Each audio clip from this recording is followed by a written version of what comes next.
여기서 뭐해요? 냄새나고 보기 흉해. 딸 미영의 차가운 목소리가 순애의 가슴을 찢었다. 10억이 넘는 돈을 가진 채 더러운 옷을 입고 앉아있던 순애, 자신의 딸에게 쫓겨나는 모멸감에 떨었다. 아주머니, 여긴 그런 사람 오는 데 아니에요. 며느리까지 나서서 소리치자 순애는 고개를 떨구며 일어섰다. 괜찮다. 할미는 괜찮으니까. 떨리는 목소리로 중얼거리며 평생 사랑했던 가족들에게 버림받는 현실을 받아들여야 했다. 그 순간 순애의 눈에서 흘러내린 눈물 한 방울이 모든 것을 포기하고 싶은 절망적인 마음을 대변했다. 이제 사연이 시작됩니다. 여러분의 구독과 좋아요는 사연을 만드는 큰 힘이 됩니다. 여러분의 이야기를 댓글도 남겨주세요. 새벽 5시 서울 외곽의 작은 단독주택에서 순애 할머니는 어김없이 잠에서 깨어났습니다. 올해로 80살이 된 순애는 평생을 규칙적인 생활로 일관해왔죠. 은행원으로 근무했던 젊은 시절부터 지금까지 새벽 기상은 그녀의 몸에 밴 습관이었습니다. 또 혼자구나. 순애는 빈 침대를 바라보며 작은 한숨을 내쉬었습니다. 남편이 세상을 떠난 지도 벌써 10년이 넘었는데 아직도 옆자리가 텅 빈 것이 서운했어요. 침실 한편에는 낡은 서랍장이 놓여 있었는데 그 안에는 순애만이 아는 비밀이 숨겨져 있었습니다. 순애는 조심스럽게 서랍을 열고 여러 권의 은행 통장을 꺼내 보았습니다. 국민은행, 신한은행, 우리은행. 하나씩 펼쳐보는 순애의 얼굴에는 복잡한 표정이 스쳤어요. 평생을 검소하게 살아온 덕분에 모은 돈이었지만 정작 이 돈의 의미를 아는 사람은 아무도 없었습니다. 첫째 놈은 언제 마지막으로 안부 전화를 했었나? 순애는 거실 탁자 위에 놓인 먼지 쌓인 전화기를 바라보았습니다. 아들 태수는 사업을 한다며 바쁘다는 핑계로 몇 달째 연락이 없었어요. 딸 미영이도 마찬가지였습니다. 명절 때만 의무적으로 찾아와서 용돈 타령이나 하고 가는 게 전부였죠. 내가 이렇게 키운 건 아닌데. 순애는 벽에 걸린 가족 사진을 바라보며 쓴웃음을 지었습니다. 어린 자식들을 업고 찍은 오래된 사진 속에서 순애는 젊고 희망찬 모습이었어요. 그때만 해도 자식들이 이렇게 변할 줄은 몰랐습니다. 아침 식사를 간단히 마친 순애는 평소처럼 동네 산책을 나섰습니다. 골목길을 걸으며 이웃들과 인사를 나누었지만 마음 한편은 늘 허전했어요. 안녕하세요, 순애 할머니. 동네 아이들이 밝게 인사했습니다. 순애는 미소 지으며 손을 흔들었지만 정작 자신의 손자, 손녀들은 할머니를 기억하기나 할까 싶어 마음이 무거웠어요. 집으로 돌아온 순애는 다시 서랍장 앞에 앉았습니다. 이 돈이 뭐가 그리 대단하다고 그럴까? 통장 잔고를 확인할 때마다 느끼는 건 뿌듯함이 아니라 씁쓸함이었어요. 평생을 아끼고 모은 돈이지만 정작 그 돈 때문에 자식들과의 관계가 삐걱거린다는 생각이 들었거든요. 돈만 밝히는 애들. 정말 내 자식이 맞는 걸까? 순애는 깊은 한숨을 내쉬었습니다. 자식들이 찾아올 때마다 느끼는 건 반가움보다는 경계심이었어요. 진심으로 안부를 묻는 게 아니라 언제 용돈을 달라고 할지 모른다는 불안감이 먼저 들었습니다. 저녁이 되자 순애는 혼자서 소박한 밥상을 차렸습니다. 김치찌개 한 그릇과 밥, 그리고 반찬 몇 가지가 전부였어요. 이렇게 혼자 먹는 밥이 맛있을 리 없지. 하지만 순애에게는 이미 익숙한 일상이었습니다. 텔레비전에서는 가족끼리 둘러앉아 정답게 식사하는 광고가 나왔는데 순애는 리모컨을 들어 채널을 돌렸어요. 그날 밤 순애는 침대에 누워 천장을 바라보며 생각에 잠겼습니다. 내가 죽으면 이 돈은 어떻게 될까? 자식들이 서로 다투며 유산을 나눠 가질 모습이 눈에 선했어요. 그런 모습을 상상하니 마음이 더욱 쓸쓸해졌습니다. 진짜 가족이라는 게 뭘까? 피가 섞였다고 다 가족인 건 아닌데. 순애는 이런 생각을 하며 잠이 들었습니다. 며칠이 지난 어느 월요일 아침 순애는 평소보다 일찍 일어나 정장을 꺼내 입었습니다. 오랜만에 은행에 갈 일이 생겼거든요. 오늘은 중요한 일을 해야겠어. 순애는 거울을 보며 머리를 단정히 빗었습니다. 마음속 깊은 곳에서 어떤 결심이 꿈틀거리고 있었어요. 어서 오세요, 순애 할머니. 동네 은행에 들어서자 직원들이 반갑게 인사했습니다. 순애는 오랫동안 이 은행을 이용해왔기 때문에 모든 직원들이 그녀를 잘 알고 있었어요. 오늘은 무슨 일로 오셨나요?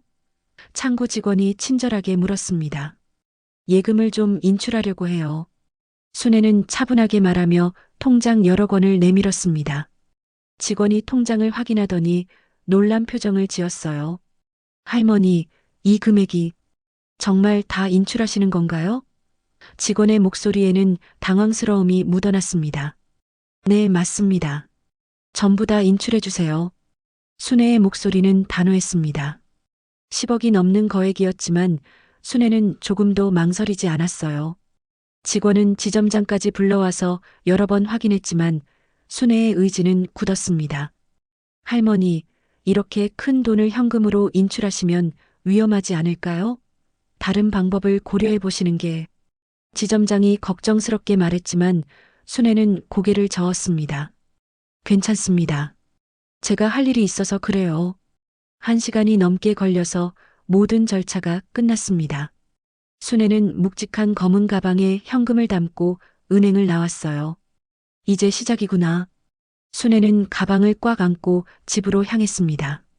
길을 걷는 내내 마음이 두근거렸어요. 집에 도착한 순애는 방문을 잠그고 가방을 침대 위에 올려놓았습니다. 정말 이래도 되는 걸까? 잠시 망설임이 들었지만 곧 마음을 다잡았어요. 자식들의 차가운 태도를 떠올리니 더 이상 망설일 이유가 없었습니다. 순애는 옷장 깊숙한 곳에서 낡은 옷가지들을 꺼냈습니다. 남편이 입던 헌 작업복과 구멍이 뚫린 신발, 그리고 오래된 털모자까지요. 이렇게 하면 아무도 나를 알아보지 못하겠지. 순애는 거울 앞에 서서 천천히 옷을 갈아입었습니다. 머리를 일부러 헝클어뜨리고 얼굴에 검댕을 묻혔습니다. 거울 속 모습을 보니 정말로 거리의 노숙자 같았어요. 완벽하군. 순애는 쓴웃음을 지었습니다. 평생을 단정하게 살아온 자신이 이런 모습을 하고 있다는 게 서글펐지만 지금은 어쩔 수 없었어요. 내가 어떤 모습일 때 누가 나를 가족이라 부를까? 순애는 작은 거울에 비친 자신의 모습을 바라보며 중얼거렸습니다. 이제 한번 시험해 봐야지. 진짜 가족이 누구인지 알아볼 때가 왔다고 생각했어요. 순애는 작은 보따리에 필요한 물건들을 챙겼습니다. 물과 약간의 음식, 그리고 신분증 정도였어요. 나머지 돈은 안전한 곳에 숨겨두었습니다. 자, 이제 진짜 시작이야. 순애는 문을 열고 밖으로 나섰습니다. 첫 번째 목적지는 큰아들 태수의 집이었습니다. 아파트 단지까지 가는 버스 안에서 사람들의 시선을 받았어요. 어떤 이는 동정적인 눈빛으로, 어떤 이는 혐오스러운 표정으로 순애를 바라봤습니다. 이게 현실이구나. 순애는 마음속으로 쓸쓸히 웃었어요. 아파트 단지에 도착하자 경비 아저씨가 다가왔습니다. 여기서 뭐 하세요? 이런 곳에 있으면 안 돼요. 순애는 고개를 숙이며 말했습니다. 죄송해요. 그냥 좀 쉬어가려고. 경비 아저씨는 인상을 찌푸리며 말했어요. 빨리 나가세요.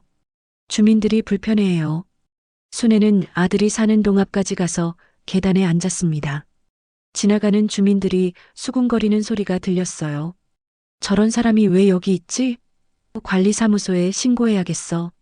순애는 가슴이 답답했지만 꾹 참았습니다. 그때 익숙한 목소리가 들려왔습니다. 여기서 뭐해요? 당장 나가세요. 며느리 경희의 날카로운 목소리였어요. 순애는 고개를 들어 며느리를 바라봤지만 경희는 순애를 전혀 알아보지 못했습니다. 아주머니, 여긴 그런 사람 오는 데 아니에요. 얼른 나가세요.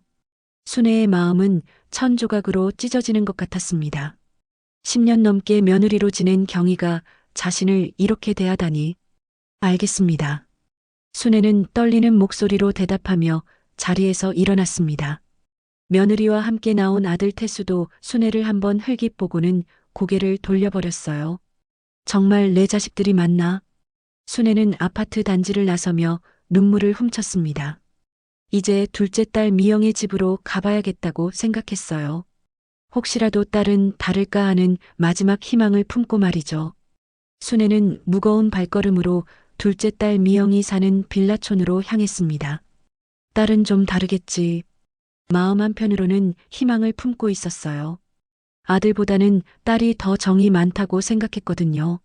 하지만 다른 한편으로는 이미 예상되는 결과에 마음이 무거웠습니다. 미영의 집 앞에 도착한 순애는 문 앞 계단에 조심스럽게 앉았습니다. 지나가는 사람들에게 작은 목소리로 말을 걸어봤어요. 실례합니다. 조금만 도와주세요. 하지만 대부분의 사람들은 고개를 돌리거나 빨리 지나가 버렸습니다. 1시간쯤 지났을까요? 미영이 장을 보고 돌아오는 모습이 보였습니다. 순애의 가슴이 두근거렸어요. 우리 딸이 어떻게 나올까?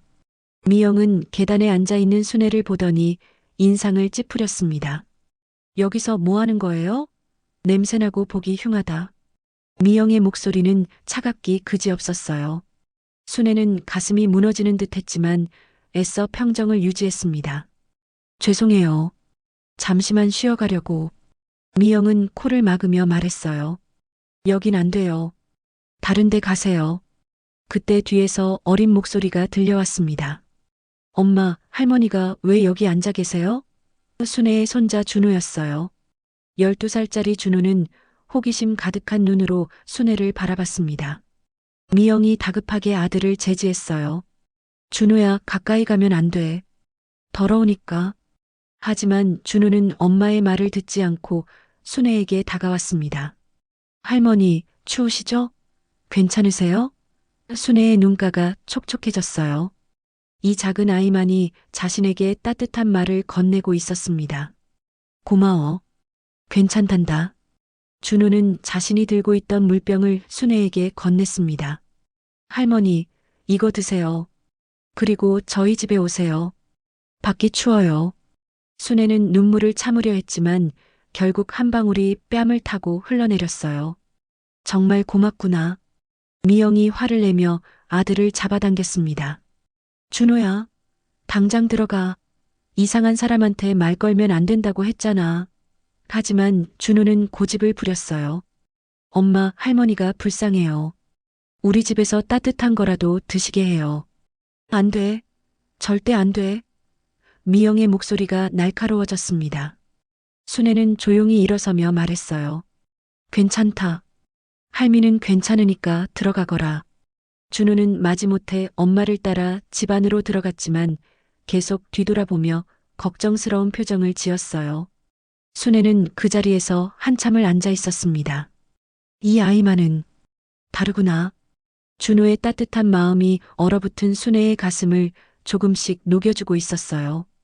비록 딸은 자신을 외면했지만 손자만큼은 진짜 가족의 마음을 보여주고 있었습니다. 저녁이 되자 순애는 근처 놀이터로 자리를 옮겼습니다. 벤치에 앉아 하늘을 바라보니 별이 하나둘 보이기 시작했어요. 이런 게 노숙자의 삶이구나. 평생을 따뜻한 집에서 지낸 순애에게는 모든 것이 낯설고 추웠습니다. 그때 또다시 익숙한 목소리가 들려왔습니다.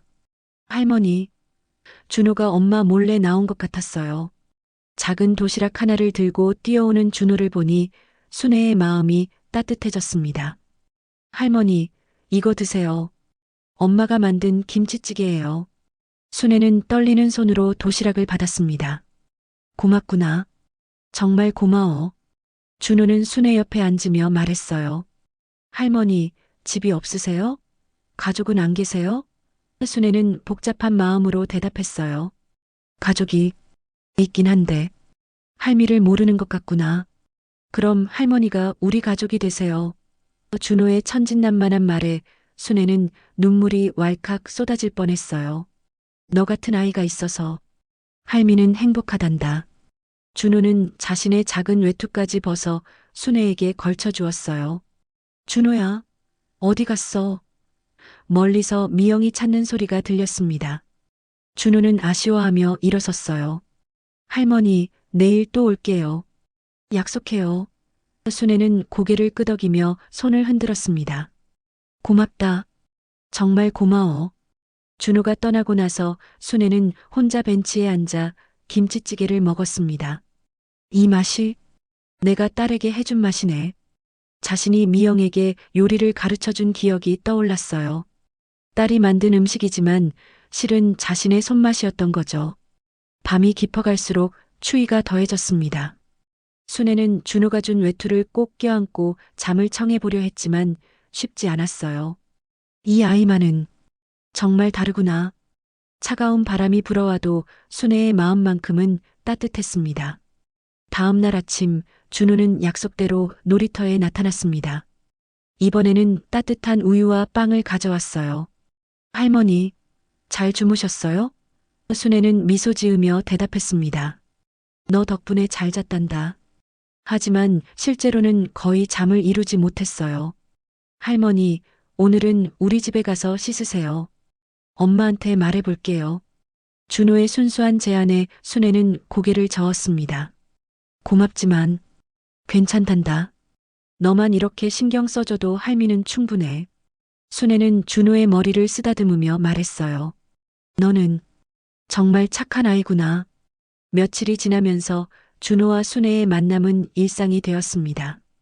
준호는 매일 아침 학교 가기 전에 놀이터에 들러 순애에게 아침을 가져다 주었어요. 할머니, 오늘은 엄마가 만든 계란말이 가져왔어요. 준호의 밝은 목소리가 순애의 하루를 시작하게 해주었습니다. 하지만 이런 일상이 오래갈 수는 없었어요. 어느 날 오후 준호가 평소보다 늦게 나타났는데 표정이 어두웠습니다. 할머니, 엄마가 알았어요. 준호의 작은 목소리에 순애는 불안감을 느꼈어요. 뭘 알았다는 거니? 할머니한테 음식을 갖다 준다는 걸요. 엄마가 엄청 화났어요. 준호는 고개를 떨구며 말했습니다. 순애는 준호의 어깨를 가볍게 토닥이며 말했어요. 괜찮단다. 너 때문에 혼나면 안 되니까 이제 오지 마라. 싫어요. 할머니 혼자 두고 갈 수 없어요. 준호는 고개를 저으며 울먹였습니다. 순애의 마음도 아팠지만 준호가 엄마와 갈등을 겪는 건 원하지 않았어요. 착한 아이는 엄마 말을 잘 들어야 한단다. 그때 멀리서 성난 목소리가 들려왔습니다. 준호야, 거기서 뭐해? 미영이 화가 난 표정으로 다가오고 있었어요. 뒤에는 아파트 경비 아저씨까지 따라오고 있었습니다. 아, 이제 끝이구나. 순애는 마음의 준비를 했어요. 당장 우리 아이한테서 떨어져요. 미영이 준호를 자신 뒤로 밀어내며 소리쳤습니다.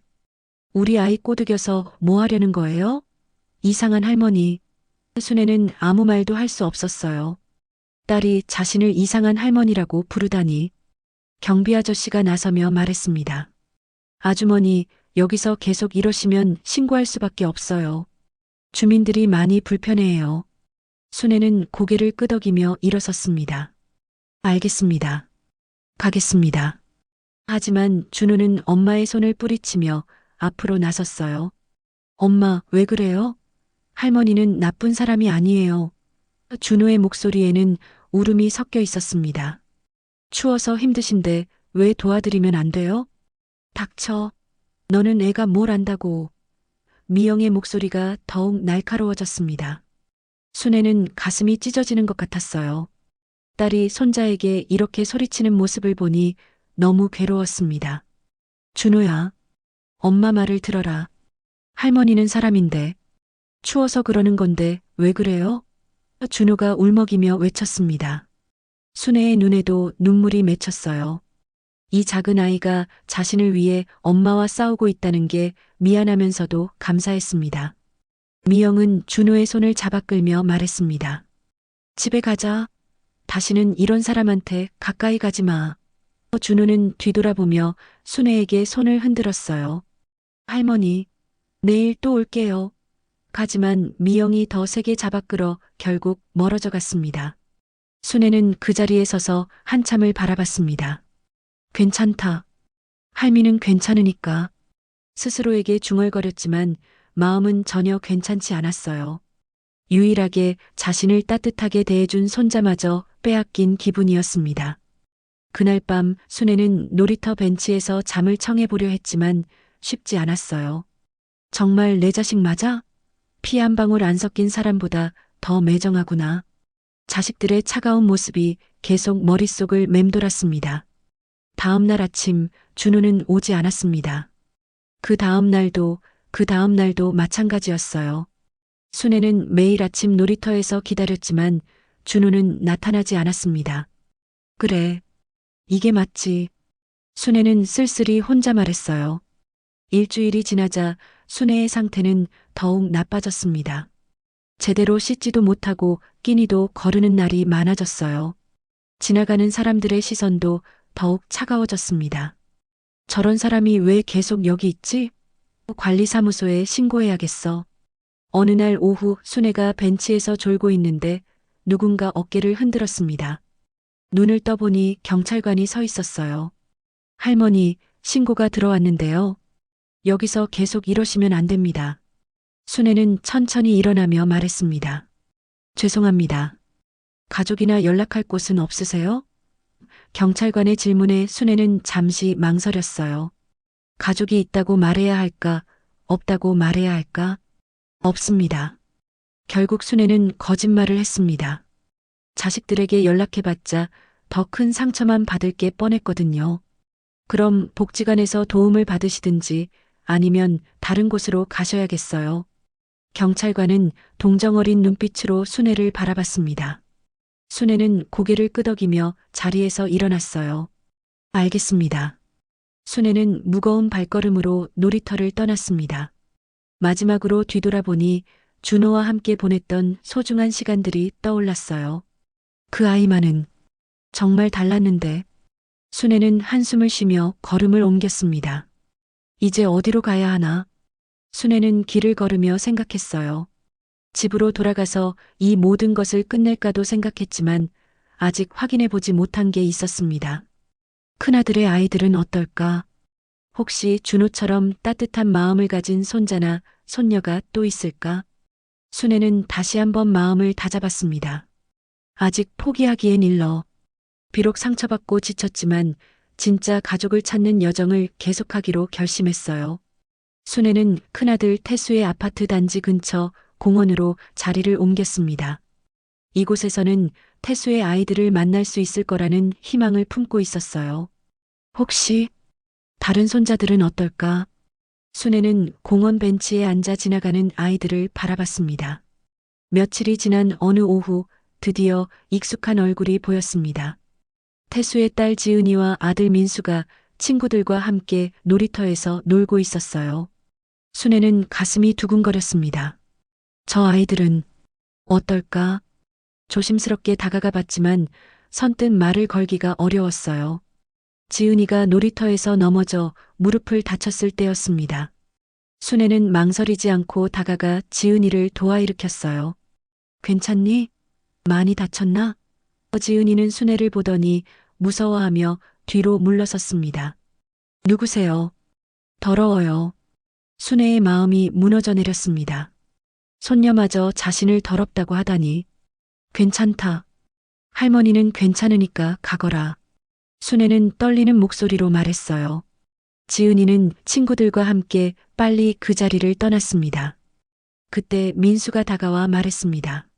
할머니, 괜찮으세요? 누나가 무례하게 굴어서 죄송해요. 순애는 놀라서 민수를 바라봤어요. 10살짜리 아이가 이렇게 예의 바르게 행동하다니. 고맙구나. 착한 아이로구나. 하지만 기쁨도 잠시 멀리서 경희의 목소리가 들려왔습니다. 지은아, 민수야, 어디 있어? 경희가 아이들을 찾으러 온 것 같았어요. 순애는 재빨리 벤치 뒤로 몸을 숨겼습니다. 또 쫓겨나겠구나. 경희는 놀이터에 도착하자마자 아이들에게 물었습니다. 너희 혹시 이상한 사람 못 봤니? 여기 노숙자가 있다고 하던데. 지은이가 대답했어요. 응, 더러운 할머니가 있었어. 무서웠어. 순애의 가슴이 또다시 찢어졌습니다. 민수는 망설이다가 말했습니다. 엄마, 그 할머니는 나쁜 사람이 아니에요. 누나가 넘어졌을 때 도와주셨어요. 경희는 인상을 찌푸리며 말했어요. 그런 사람한테 가까이 가면 안 된다고 했잖아. 병균 옮아. 하지만 엄마. 민수가 더 말하려 하자 경희가 제지했습니다. 그만. 다시는 그런 사람한테 말 걸지 마. 순애는 숨어서 이 모든 대화를 들으며 절망감에 빠졌어요. 이 아이마저 엄마에게 혼나겠구나. 그날 밤 순애는 공원에서 잠을 청해보려 했지만 잠이 오지 않았습니다. 며느리의 차가운 말들이 계속 귓가에 맴돌았어요. 병균 옮아. 더러워. 이런 말들을 들을 때마다 순애는 자신이 정말로 더러운 존재인 것 같은 기분이 들었습니다. 다음 날 아침 순애는 근처 화장실에서 거울을 봤습니다. 며칠 동안 제대로 씻지 못한 자신의 모습이 초라하기 그지없었어요. 정말 이게 나인가? 거울 속 모습이 낯설었습니다. 평생을 단정하게 살았던 자신이 이런 모습이 되다니. 그때 화장실에 들어온 여성이 순애를 보더니 소리쳤습니다. 여기서 뭐해요? 나가요. 순애는 서둘러 화장실을 나왔어요. 어디서도 환영받지 못하는구나. 순애는 다시 벤치로 돌아갔습니다. 오후가 되자 경찰이 다시 나타났습니다. 이번에는 2명의 경찰관이었어요. 할머니, 또 신고가 들어왔어요. 이제 정말 다른 곳으로 가셔야겠습니다. 순애는 고개를 끄덕였지만 갈 곳이 없었어요. 어디로 가야 하죠? 노숙자 쉼터가 있어요. 거기서 도움을 받으시든지. 경찰관의 말에 순애는 쓴웃음을 지었습니다. 자신이 정말로 노숙자가 되어버린 것 같았어요. 그런 곳에 가야 하나? 순애는 무거운 마음으로 공원을 떠났습니다. 걸어가면서 자꾸만 한강이 생각났어요. 차라리 이 모든 걸 끝내버릴까? 절망적인 생각들이 머릿속을 맴돌았습니다. 이 돈이 뭐가 그리 대단하다고 그럴까? 한강 다리에 도착한 순애는 난간에 기대어 서 있었습니다. 억대 예금이 든 가방을 꽉 안고 있었지만 그 돈이 아무런 의미가 없어 보였어요. 정작 사랑은 없는데. 눈물이 뺨을 타고 흘러내렸습니다. 평생을 모은 돈이 뭐가 중요해. 내 자식들도 날 외면하는데. 순애는 난간 너머로 몸을 기울였어요. 아래로 흐르는 강물이 보였습니다. 이렇게 끝나는 게 나을까? 그때 뒤에서 익숙한 목소리가 들려왔습니다. 할머니. 돌아보니 민수가 혼자 뛰어오고 있었어요. 할머니, 여기서 뭐 하세요? 순애는 깜짝 놀라며 난간에서 물러섰습니다. 너, 어떻게 여기까지? 할머니가 어디 가시는지 궁금해서 따라왔어요. 민수는 숨을 헐떡이며 말했습니다. 할머니, 왜 여기 계세요? 위험해요. 순애는 민수를 보며 마음이 복잡해졌어요. 이 아이가 자신을 쫓아왔다니. 너, 엄마한테 혼나지 않겠니? 순애의 물음에 민수는 고개를 저었어요. 괜찮아요. 할머니가 더 중요해요. 순애의 마음에 작은 빛이 들어오는 것 같았습니다. 이 아이는 정말. 민수는 순애의 손을 잡으며 말했습니다. 할머니, 집에 가요. 위험한 곳에 있으면 안 돼요. 순애는 민수의 작은 손을 바라보며 눈물을 흘렸어요. 고맙다. 정말 고마워. 어둠 속에서 만난 작은 희망이었습니다. 민수는 순애의 손을 꼭 잡고 다리에서 멀어지게 했습니다. 할머니, 정말 위험했어요. 다시는 그런 곳에 가면 안 돼요. 순애는 민수의 작은 손에서 전해오는 따뜻함을 느끼며 마음을 진정시켰어요. 고맙구나. 정말 고마워. 할머니, 배고프시죠? 제가 용돈으로 빵 사드릴게요. 민수는 주머니에서 1,000원짜리 몇 장을 꺼냈습니다. 순애는 그 모습을 보며 눈물이 날 것 같았어요. 10살짜리 아이가 자신의 용돈을 내주겠다고 하다니. 아니다. 내 돈은 내가 써라. 하지만 민수는 고집을 부렸어요. 할머니가 더 필요해요. 저는 괜찮아요. 편의점에 들어가서 빵과 우유를 사온 민수를 보며 순애는 가슴이 뭉클했습니다. 이 아이는 정말 천사구나. 근처 작은 공원에서 민수와 함께 앉아 빵을 나누어 먹었습니다. 할머니, 가족이 정말 없으세요? 민수의 순진한 질문에 순애는 잠시 망설였어요. 있긴 있는데 할미를 모르는 것 같구나. 그럼 할머니가 우리 할머니가 되세요. 순애의 마음이 따뜻해졌습니다. 준호에 이어 민수까지 손자들만은 정말로 다른 것 같았어요. 너 같은 아이가 있어서 할미는 아직 살 수 있단다. 민수는 환하게 웃으며 말했어요. 그럼 정말 우리 할머니 되는 거예요? 그때 멀리서 경희의 목소리가 들려왔습니다. 민수야, 어디 갔어? 민수는 깜짝 놀라며 일어섰어요. 어떡하지? 엄마가 찾고 있어요. 순애는 민수를 재촉했습니다. 빨리 가거라. 엄마가 걱정하실 거야. 할머니는 어떡해요? 혼자 계시면 안 되는데. 민수의 걱정스러운 표정을 보며 순애는 미소 지었어요. 괜찮단다. 이제 할미는 괜찮을 것 같아. 민수의 따뜻한 마음 덕분에 절망에서 벗어날 수 있었습니다. 민수는 아쉬워하며 떠났지만 다음 날 또 나타났습니다. 이번에는 도시락까지 가져왔어요. 할머니, 이거 엄마 몰래 가져왔어요. 드세요. 순애는 민수의 정성에 감동했습니다. 너 때문에 혼나면 안 되는데. 괜찮아요.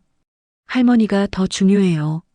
민수의 말에 순애는 눈물을 참을 수 없었어요. 이 아이는 정말로 자신을 가족으로 생각하고 있었습니다. 너는 정말 할미의 자랑이구나. 하지만 이런 행복한 시간도 오래가지 못했습니다. 며칠 후 경희가 민수를 따라와서 둘의 만남을 목격하게 되었어요. 민수야, 당장 그 사람한테서 떨어져. 경희의 날카로운 목소리가 공원에 울려 퍼졌습니다. 엄마, 할머니는 나쁜 사람이 아니에요. 민수가 순애를 감싸며 말했지만 경희는 들으려 하지 않았어요. 당장 집에 가자. 다시는 이런 사람한테 가까이 가지 마. 순애는 조용히 일어서며 말했습니다. 괜찮다. 민수야, 엄마 말을 들어라. 경희는 순애를 향해 소리쳤습니다. 당신 대체 뭐예요? 우리 아이한테 계속 접근해서 뭐 하려는 거예요? 순애는 아무 말도 할 수 없었어요. 며느리가 자신을 의심의 눈으로 바라보고 있었습니다. 경찰 불러야겠어요. 이건 명백한 아동 유괴 시도예요. 경희의 말에 순애는 충격을 받았습니다. 자신이 손자를 유괴하려 한다고 생각하다니. 아닙니다. 그런 게 아니에요. 하지만 경희는 이미 전화기를 꺼내고 있었어요. 민수가 울면서 말했습니다. 엄마, 할머니는 정말 좋은 분이에요. 제가 무서워서 울 때도 달래주시고 배고플 때도 같이 나눠 드시고. 하지만 경희는 민수의 말을 믿으려 하지 않았어요. 곧 경찰이 도착했습니다. 신고 접수했는데요. 무슨 일인가요? 경희가 상황을 설명하자 경찰관들은 순애를 의심스럽게 바라봤어요. 할머니, 이 아이와 무슨 관계세요? 순애는 떨리는 목소리로 대답했습니다. 그냥 우연히 만났을 뿐이에요. 할머니는 나쁜 사람이 아니에요. 민수가 계속 항변했지만 어른들은 아이의 말을 진지하게 받아들이지 않았어요. 결국 순애는 파출소까지 끌려가게 되었습니다. 민수야, 고마웠단다. 너 덕분에 할미가 살 수 있었어. 파출소에서 조사를 받으면서 순애는 깊은 절망에 빠졌습니다. 내가 정말 나쁜 사람인가? 자신의 선의가 오해받고 있다는 사실이 너무 괴로웠어요. 손자들의 순수한 마음만이 자신을 지탱해주는 유일한 힘이었는데 그마저 의심받고 있었습니다. 조사 과정에서 신원이 확인되었지만 순애는 자신이 민수의 할머니라는 사실을 밝히지 않았어요. 이런 모습으로 어떻게 말할 수 있겠어? 대신 그냥 연고 없는 노인이라고 했습니다. 결국 훈방 조치로 풀려났지만 순애의 마음은 산산조각이 났습니다. 파출소를 나서며 하늘을 바라봤어요. 피는 속일 수 없다더니 정말 그런가? 손자들만은 다르다고 생각했는데 결국 자신을 지켜줄 수 없었습니다. 그날 밤 순애는 한적한 골목에서 혼자 앉아 있었습니다. 민수가 자신을 위해 울어준 모습이 계속 떠올랐어요. 그래도 그 아이만은 진심이었어. 작은 위안을 삼으며 순애는 긴 밤을 견뎠습니다. 이제 정말 끝인가? 순애는 가방 속 돈을 바라보며 생각했어요. 이 모든 실험이 무의미하게 느껴졌습니다. 자식들도 며느리도 세상 사람들도 모두 자신을 외면했어요. 오직 순수한 손자들만이 자신에게 따뜻함을 보여주었지만 그것조차 지켜낼 수 없었습니다. 순애는 며칠 더 거리를 떠돌다가 결국 마음의 결정을 내렸습니다. 이제 정말 끝을 내야겠어. 더 이상 이런 생활을 지속할 수도 지켜볼 수도 없었어요. 자신이 사랑했던 가족들로부터 완전히 외면당한 현실을 받아들여야 했습니다. 순애는 집으로 돌아가 깨끗이 씻고 평상복을 입었습니다. 거울을 보니 며칠 전의 초라한 모습은 온데간데 없고 다시 단정한 할머니의 모습이었어요. 이제 진실을 말할 때가 됐구나. 순애는 깊은 숨을 들이쉬었습니다. 전화기를 들고 큰아들 태수에게 먼저 연락했습니다. 태수야, 엄마야. 오늘 저녁에 집으로 와라. 중요한 얘기가 있다. 태수는 의외라는 듯 말했어요. 엄마, 갑자기 왜요? 바쁜데. 바쁘든 말든 와야 한다. 미영이도 불러라. 이어서 딸 미영에게도 연락했습니다. 미영아, 오늘 저녁 7시에 엄마 집으로 와라. 온 가족이 모여야 할 일이 있다. 미영도 귀찮다는 투로 말했어요. 엄마, 준호 학원 데려다 줘야 하는데. 그 아이도 데려와. 모두 와야 한다. 저녁 7시 가족들이 하나둘 모여들었습니다. 태수와 경희, 그리고 지은이와 민수, 미영과 준호까지 모두 모였어요. 오랜만에 모인 가족 모임이었지만 분위기는 어색했습니다. 엄마, 무슨 급한 일이에요? 태수가 시계를 보며 물었어요. 순애는 거실 중앙에 낡은 보따리를 내려놓았습니다. 가족들은 그 보따리를 의아하게 바라봤어요. 뭐예요, 그거? 미영이 물었습니다. 순애는 천천히 보따리를 풀기 시작했어요. 그 안에서 은행 통장 여러 권이 나왔습니다. 이게 뭐죠? 경희가 궁금해하며 물었습니다. 순애는 통장들을 하나씩 테이블 위에 놓으며 말했어요. 이게 내가 평생 모은 돈이다. 가족들은 통장을 들여다보더니 놀라서 서로를 바라봤습니다. 엄마, 이게 정말 10억이 넘는다. 순애의 말에 방 안이 순간 조용해졌어요. 태수와 미영은 입을 다물지 못했고 며느리 경희는 눈을 동그랗게 뜨고 있었습니다. 어떻게 이런 돈이? 태수가 떠듬거리며 물었어요. 순애는 차분하게 말을 이어갔습니다. 평생을 아끼고 절약해서 모은 돈이다. 은행원으로 일하면서 너희 아버지 없이 혼자 너희를 키우면서도 한 푼, 두 푼 모은 거야. 가족들의 표정이 급격히 달라지기 시작했어요. 엄마, 왜 이런 중요한 얘기를 이제야 하세요? 미영이 흥분해서 말했습니다. 이 돈으로 뭘 하실 거예요? 태수도 덩달아 관심을 보였어요. 엄마, 이 돈 어떻게 관리하세요? 은행에 맡겨두면 위험해요. 순애는 가족들의 변한 표정을 지켜봤습니다. 돈 얘기가 나오자마자 태도가 완전히 달라진 것을 확인할 수 있었어요. 그런데 말이다. 순애가 다시 입을 열었습니다. 이 돈은 너희에게 주지 않을 생각이다. 네? 뭐라고요? 태수와 미영이 동시에 소리쳤습니다. 경희도 당황한 표정을 지었어요. 엄마, 무슨 소리예요?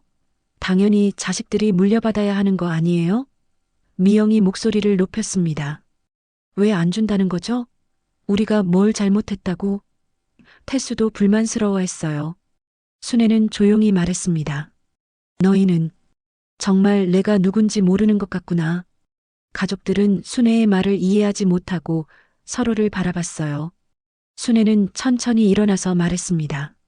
며칠 전에 내가 노숙자 행세를 하고 너희를 찾아갔었다. 방 안이 다시 조용해졌어요. 무슨 소리예요? 경희가 떠듬거리며 물었습니다. 더러운 옷을 입고 머리를 헝클어뜨리고 너희 집 앞에 갔었어. 태수 내 아파트 앞에도, 미영이 내 빌라 앞에도. 순애의 말에 가족들의 얼굴이 창백해지기 시작했어요.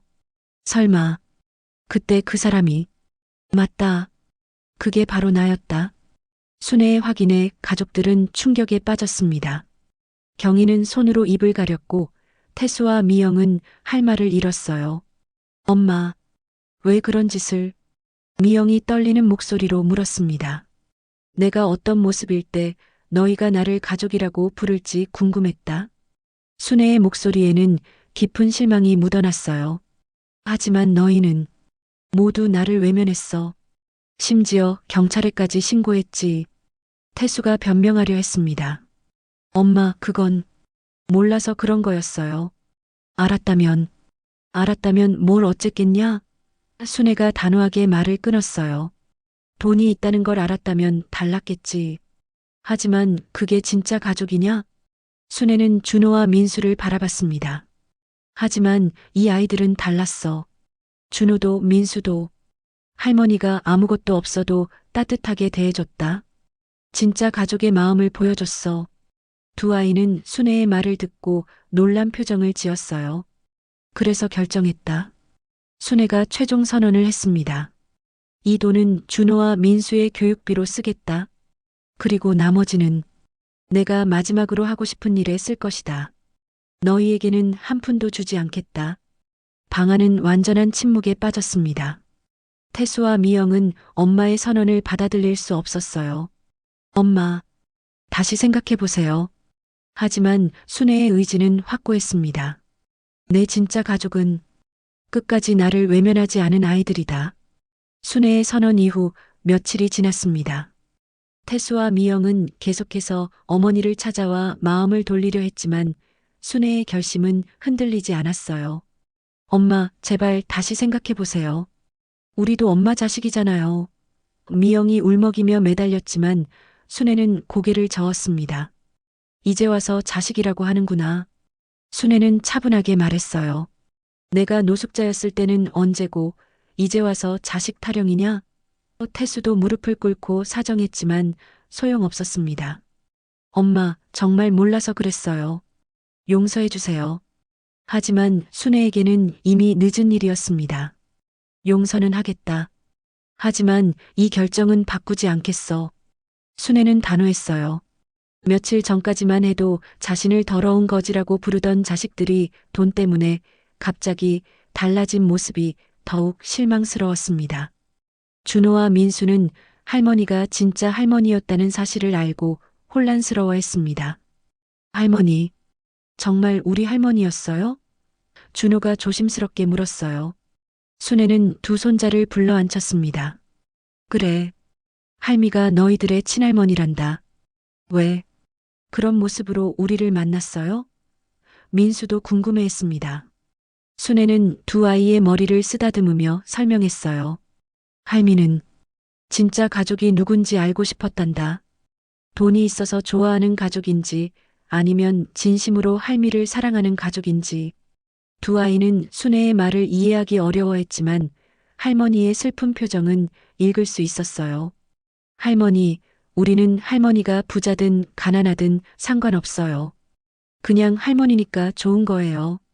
준호의 순수한 말에 순애의 눈가가 촉촉해졌습니다.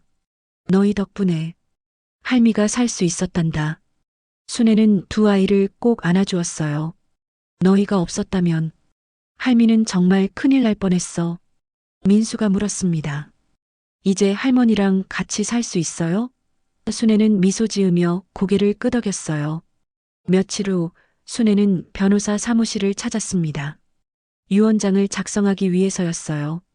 재산의 대부분은 두 손자의 교육신탁 기금으로 설정해 주세요. 그리고 나머지는 순애는 오래전부터 생각해왔던 계획을 실행에 옮겼습니다. 홀몸 어르신들을 위한 복지시설을 만들고 싶습니다. 순애의 말에 변호사가 놀랐어요. 좋은 뜻이시네요. 구체적인 계획이 있으신가요? 네, 저처럼 자식은 있지만 외로운 어르신들을 위한 곳을 만들고 싶어요. 집으로 돌아온 순애는 준호와 민수에게 함께 살자고 제안했습니다.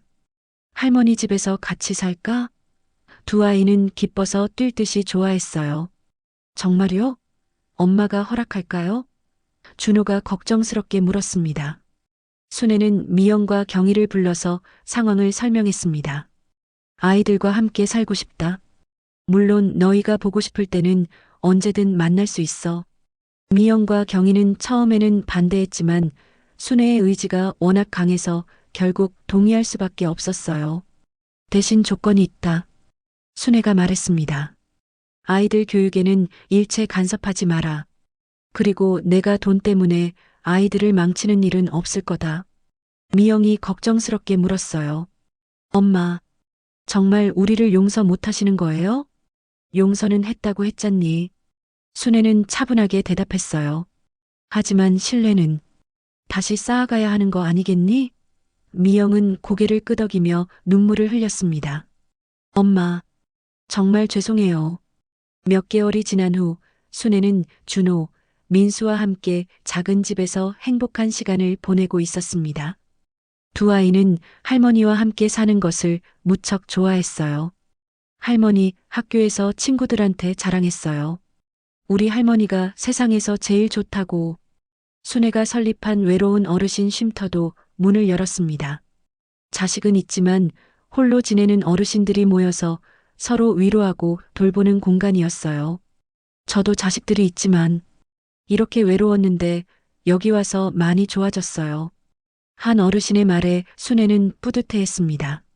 동네 사람들은 노숙자인 줄 알았던 할머니가 사실 억대 자산가였다는 이야기에 놀라움을 감추지 못했습니다. 순애 할머니가 그런 분이었다니 정말 대단하세요. 하지만 순애에게 중요한 건 그런 평가가 아니었어요. 태수와 미영은 뒤늦게 후회했지만 이미 기회는 지나간 뒤였습니다. 그들은 가끔 어머니를 찾아뵈었지만 예전 같은 관계로 돌아갈 수는 없었어요. 엄마가 우리를 정말 실망하셨구나. 태수가 한숨을 쉬며 말했습니다. 어느 날 저녁 순애는 준호와 민수와 함께 산책을 나갔습니다. 석양이 아름다운 날이었어요. 할머니, 행복하세요? 민수가 물었습니다. 순애는 두 손자의 손을 잡으며 미소 지었어요. 응, 정말 행복하단다. 할머니가 우리를 시험한 것도 이제는 이해해요. 준호가 말했습니다. 진짜 가족이 뭔지 알고 싶으셨던 거죠? 순애는 고개를 끄덕였어요. 그래. 사랑 없는 부유함은 공허할 뿐이야. 할미는 너희와 함께하는 이 따뜻함이 가장 소중하단다. 집으로 돌아가는 길 순애는 하늘의 별들을 바라봤습니다. 여보, 우리 손자들이 이렇게 착하게 컸어요. 돌아가신 남편에게 속삭이듯 말하며 순애는 진짜 가족과 함께하는 평범하지만 소중한 일상에 감사했어요. 내 마지막은 이렇게 따뜻함 속에서 맞이하고 싶구나. 순애의 미소는 오랜 세월의 고통을 씻어내듯 잔잔했습니다.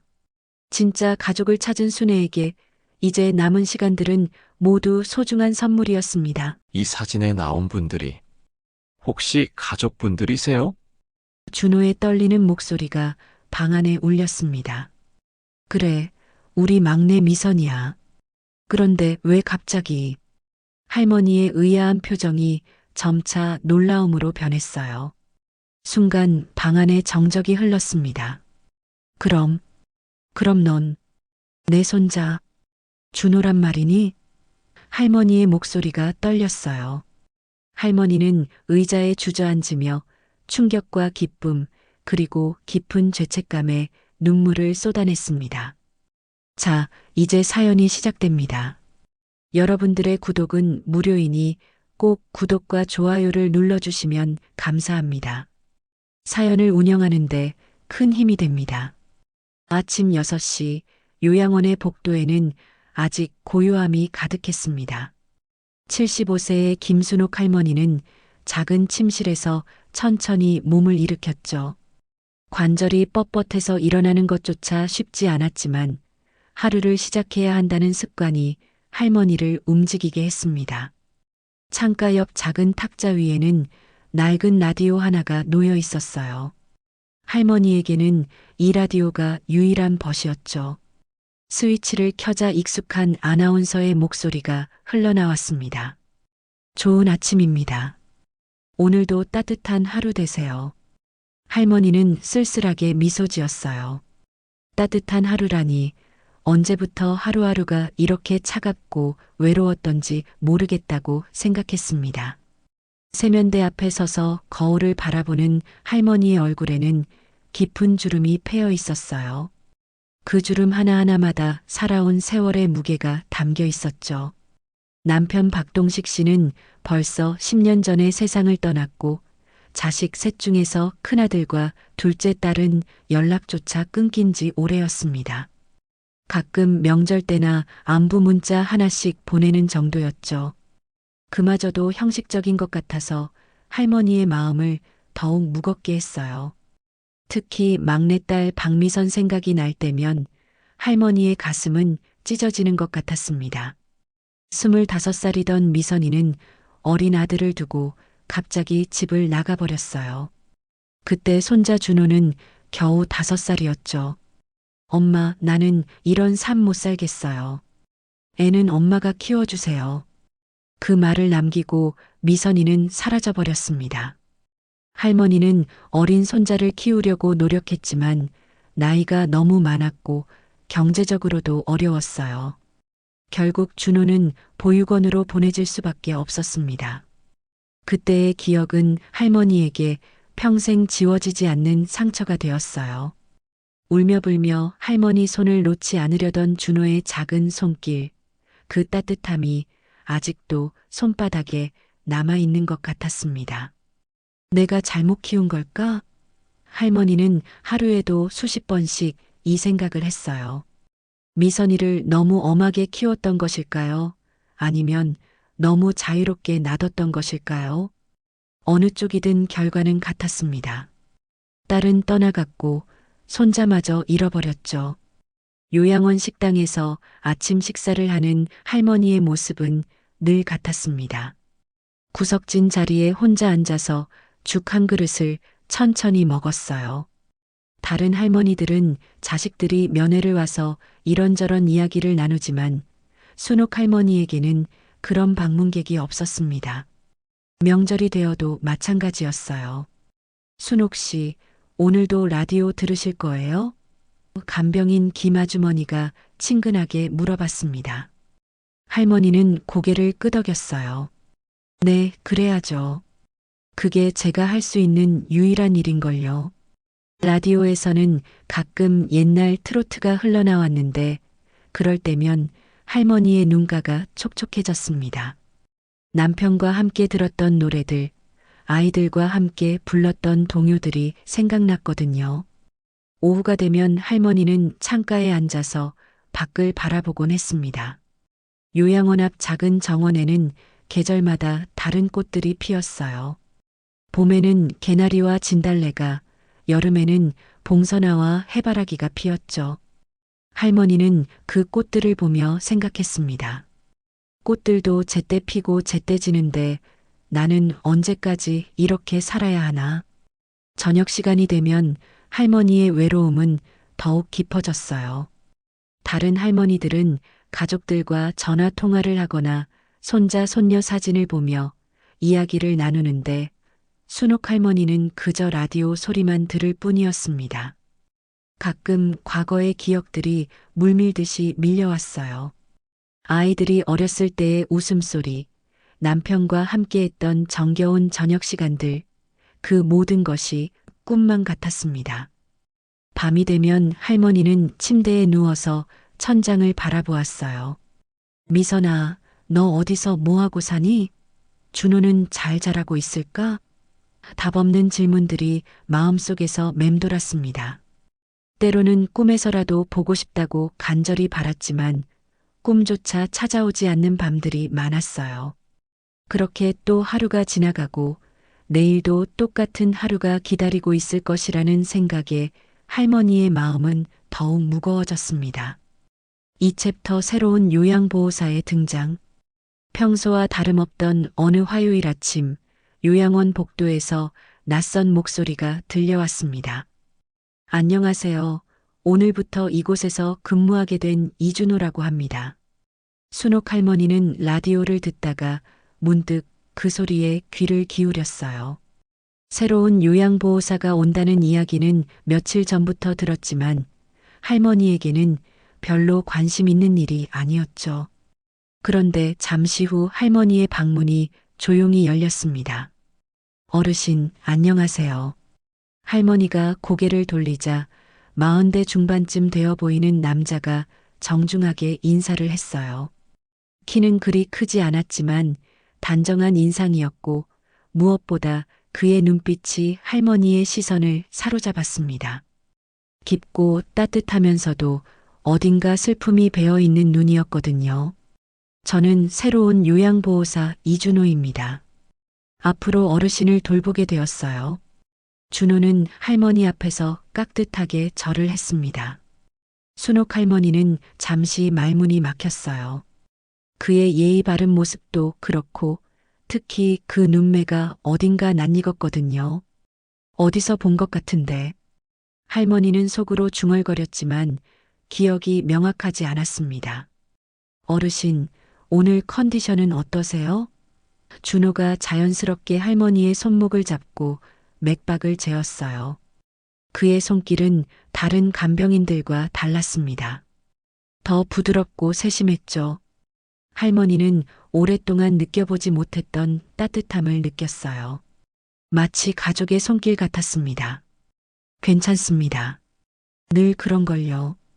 할머니가 조용히 대답했어요. 준호는 고개를 끄덕이며 할머니의 방을 둘러보았습니다. 그의 시선이 탁자 위의 낡은 라디오에서 잠시 멈췄어요. 라디오를 즐겨 들으시나 봐요. 어떤 프로그램을 좋아하세요? 할머니는 준호의 관심에 조금 놀랐습니다. 다른 직원들은 업무적인 대화만 했는데 이 사람은 달랐어요. 옛날 노래가 나오는 프로그램을 좋아해요. 젊었을 때 들었던 노래들이거든요. 할머니의 목소리에 작은 미소가 섞여 있었습니다. 그렇구나요. 저도 옛날 노래를 좋아합니다. 특히 어머니가 자주 들려주셨던 노래들을요. 준호의 말에 할머니는 더욱 호기심이 생겼어요. 이 젊은 사람이 왜 옛날 노래를 좋아할까요? 그리고 어머니 이야기를 할 때 그의 표정이 왜 그렇게 슬퍼 보일까요? 점심시간이 되자 준호가 다시 할머니의 방을 찾았습니다. 식당으로 모실까요? 아니면 여기서 드실까요? 보통 할머니는 식당에서 혼자 식사하는 것을 선호했는데 오늘은 왠지 다른 생각이 들었어요. 식당으로 가겠어요. 준호는 조심스럽게 할머니의 팔을 부축해서 복도를 걸었습니다. 다른 직원들보다 걸음이 느렸지만 할머니가 편안하게 걸을 수 있도록 맞춰주었어요.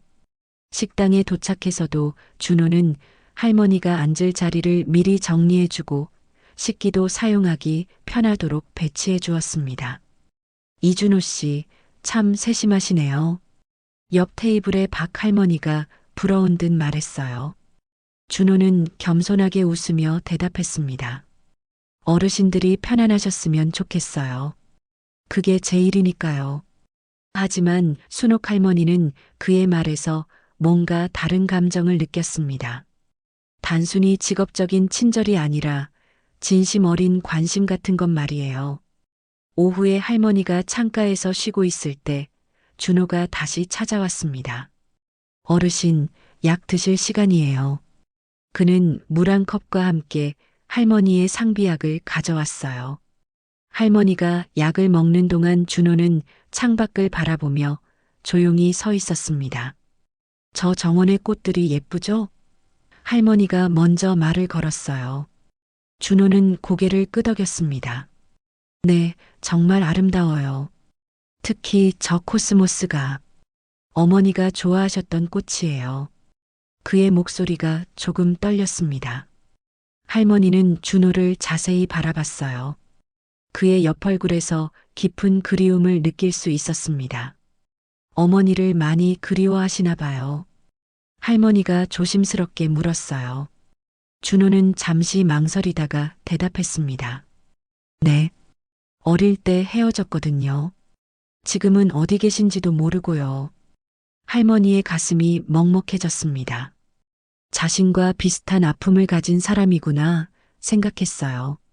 그날 저녁 할머니는 라디오를 들으면서도 자꾸만 준호 생각이 났습니다. 그의 눈빛이, 말투가, 심지어 손의 모양까지도 어딘가 낯익었어요. 분명히 어디서 본 적이 있는데 할머니는 기억을 되짚어 보려 했지만 쉽지 않았습니다. 밤늦은 시간 준호가 마지막 순찰을 하며 할머니의 방을 지나갔어요. 할머니는 잠들지 못하고 있었습니다. 준호는 문틈으로 할머니가 깨어 있는 것을 보고 조용히 문을 두드렸어요. 어르신, 잠이 안 오세요? 나이가 들면 잠이 없어져요. 할머니가 쓸쓸하게 대답했어요. 준호는 잠시 머뭇거리더니 할머니의 침대 옆 의자에 앉았습니다. 제가 잠깐 있어 드릴까요? 할머니는 고개를 끄덕였어요. 오랫동안 누군가 옆에서 지켜주는 느낌을 받지 못했거든요. 준호는 조용히 앉아서 할머니를 바라봤습니다. 그의 눈빛에는 말할 수 없는 복잡한 감정들이 담겨 있었어요. 할머니도 그를 바라보며 생각했습니다. 이상해. 처음 보는 사람인데 왜 이렇게 마음이 편할까? 두 사람 사이에는 묘한 유대감이 흐르고 있었습니다. 준호가 요양원에서 일한 지 일주일이 지났습니다. 다른 어르신들도 그의 세심한 돌봄에 만족해했지만 유독 순옥 할머니에 대한 그의 관심은 특별해 보였어요. 아침마다 할머니의 방을 가장 먼저 찾았고 저녁에는 가장 마지막에 들러서 안부를 확인했습니다. 어르신, 오늘 아침 식사는 어떠셨어요? 준호가 할머니의 방에 들어서며 밝게 인사했어요. 할머니는 이제 그의 목소리만 들어도 마음이 따뜻해졌습니다. 잘 먹었어요. 그런데 준호 씨는 왜 나만 이렇게 신경 써주는 거예요? 할머니가 궁금해하며 물었어요. 준호는 잠시 당황한 듯 했지만 곧 미소를 지었습니다. 어르신들 모두 똑같이 돌봐드리고 있어요. 다만 할머니께서 혼자 계시는 시간이 많아 보여서 조금 더 신경 쓰게 되는 것 같아요.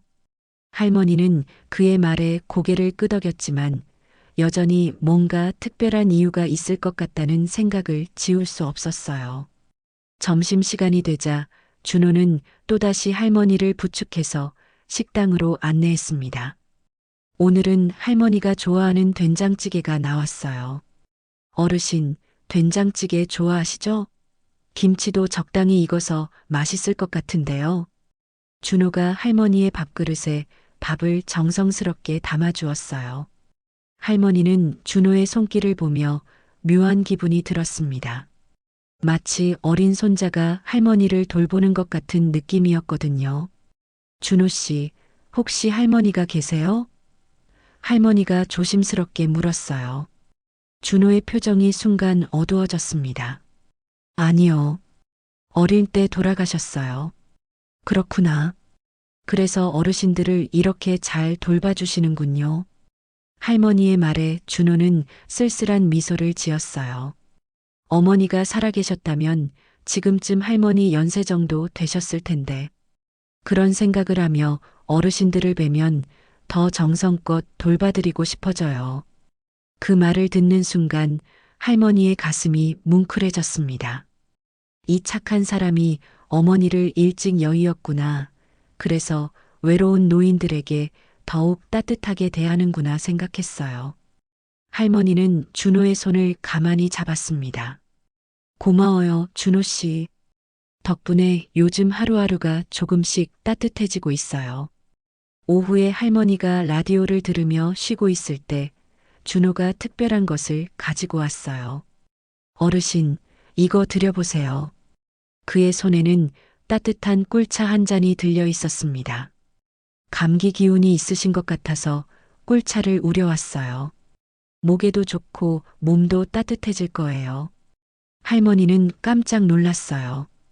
다른 직원들은 정해진 간식 시간에만 차를 가져다 주는데 준호는 할머니의 컨디션을 세심하게 관찰하고 있었던 거죠. 이렇게까지 안 해도 되는데. 할머니가 미안해하자 준호가 고개를 저었어요. 괜찮습니다. 어르신이 건강하셨으면 좋겠어요. 꿀차를 마시며 할머니는 준호에게 옛날 이야기를 들려주기 시작했어요. 내가 젊었을 때는 말이야, 이런 꿀차를 직접 만들어서 아이들에게 먹였지. 특히 막내가 감기에 걸렸을 때면 할머니의 목소리가 점점 작아졌습니다. 막내딸 미선이 생각이 났거든요. 준호는 할머니의 표정 변화를 놓치지 않았어요. 막내따님 이야기를 하실 때마다 표정이 슬퍼지시네요. 많이 그리우시죠? 할머니는 고개를 끄덕였습니다. 20년 넘게 소식이 없어요. 어디서 뭘 하며 사는지, 건강하기는 한지, 분명히 어딘가에서 잘 살고 계실 거예요. 그리고 어머니를 그리워하고 계실지도 몰라요.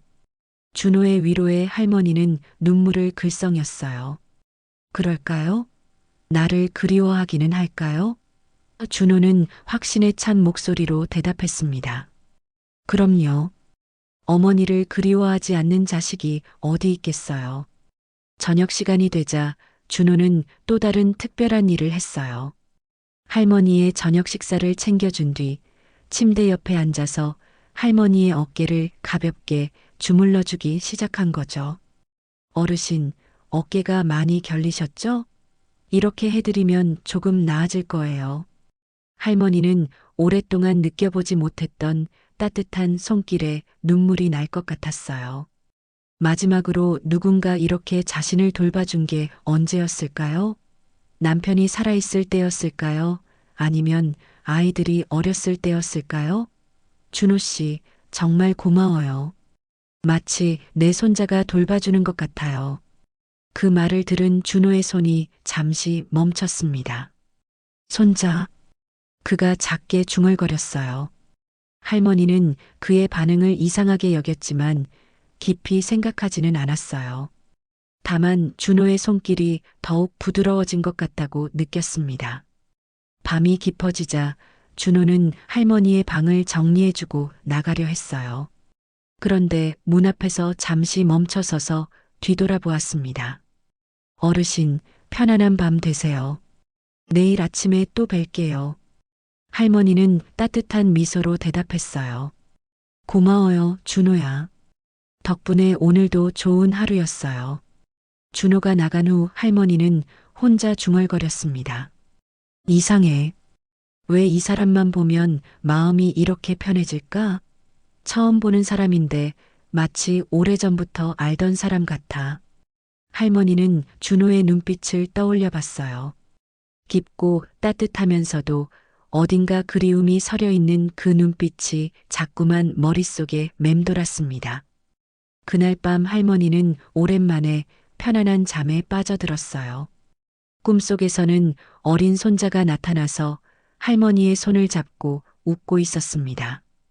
그 아이의 눈빛이 왠지 준호와 닮아 있다는 생각이 들었지만 꿈이었으니까 그러려니 했어요.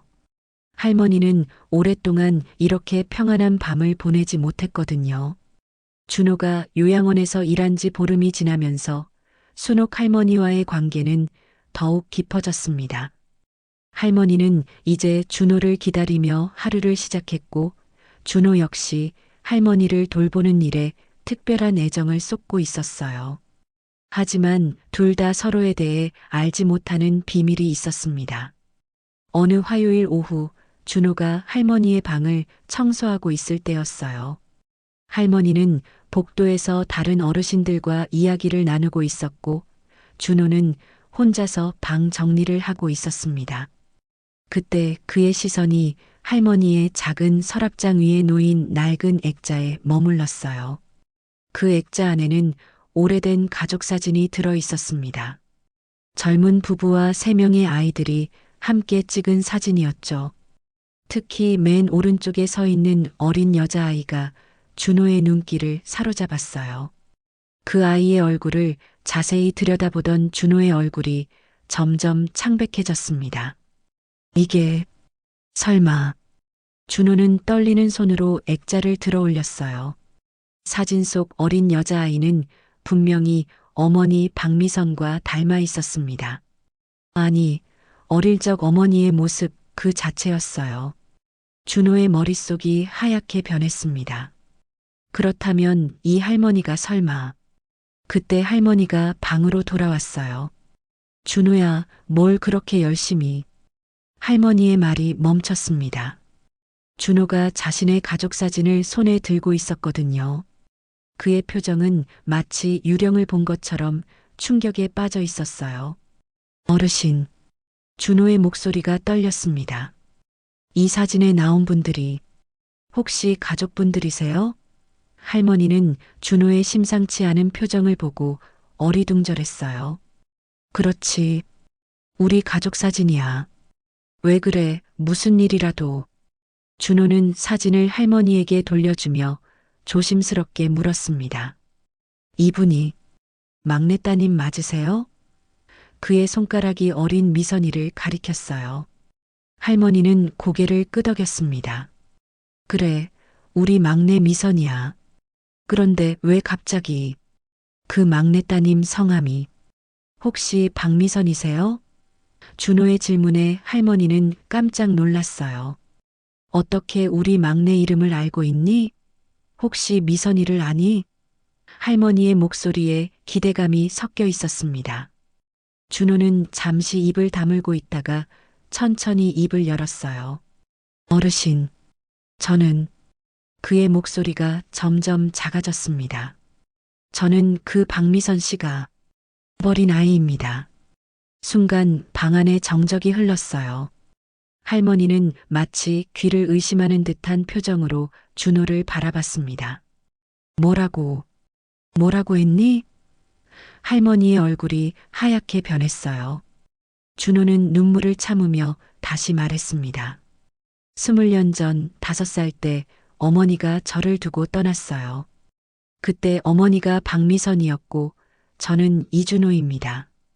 할머니는 의자에 주저앉았어요. 갑작스러운 충격에 호흡이 가빠졌습니다. 그럼 넌. 할머니의 목소리가 떨렸어요. 내 손자, 준호란 말이니? 준호는 고개를 끄덕였습니다. 네. 외할머니. 순간 할머니의 가슴에 복잡한 감정들이 밀려왔어요. 기쁨과 슬픔, 그리고 죄책감이 한꺼번에 몰려든 거죠. 20년 동안 그리워했던 손자가 바로 눈앞에 있었다는 사실, 그리고 그 손자가 자신을 돌봐주고 있었다는 현실이 믿어지지 않았어요.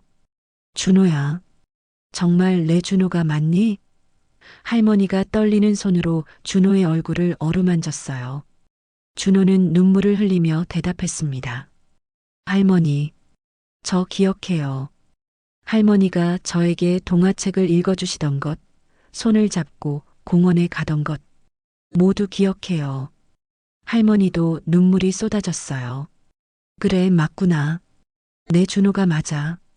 그때 그 작은 손이 이렇게 컸구나. 하지만 기쁨도 잠시 할머니의 마음속에 깊은 죄책감이 올라왔습니다. 준호야, 할머니가 미안해. 너를 지켜주지 못해서, 보육원에 보낼 수밖에 없어서. 준호는 할머니의 손을 꼭 잡았어요. 괜찮아요, 할머니. 할머니 잘못이 아니에요. 저도 이해해요. 그때 할머니 혼자서는 어려우셨을 거라는 걸. 하지만 할머니의 마음은 편해지지 않았어요. 자신 때문에 손자가 고아원에서 자라야 했다는 생각에 가슴이 찢어질 것 같았습니다. 그동안 어떻게 살았니? 많이 힘들었지? 할머니가 준호의 얼굴을 자세히 살펴봤어요. 어린 시절의 순수했던 모습은 사라지고 세상의 어려움을 견뎌낸 흔적들이 남아 있었습니다. 준호는 쓸쓸한 미소를 지었어요. 힘들기도 했지만 그래도 잘 자랐어요. 미선이는, 내 어머니는 어떻게 지내니? 연락하고 지내니? 할머니의 질문에 준호의 표정이 어두워졌어요. 아니요. 어머니와는 연락이 없어요. 어디 계신지도 모르고 찾아보려고 했지만 찾을 수가 없었어요. 할머니는 더욱 슬퍼했어요. 딸도 잃고 손자도 잃었는데 이제 손자는 찾았지만 딸은 여전히 어디 있는지 모르는 상황이었거든요. 그럼 너는 어떻게 나를 찾아온 거니? 설마 일부러.